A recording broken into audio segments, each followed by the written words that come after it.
Hello friends, welcome to our YouTube channel. In this video I'm gonna tell you about how to fix can't download problem in this iPhone. So I'm telling you in full process.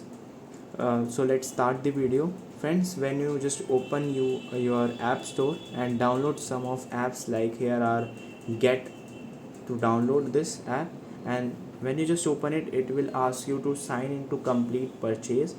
Without this login you can't be able to download any app from this app store. You have to make it from here. So first you have to just put here email.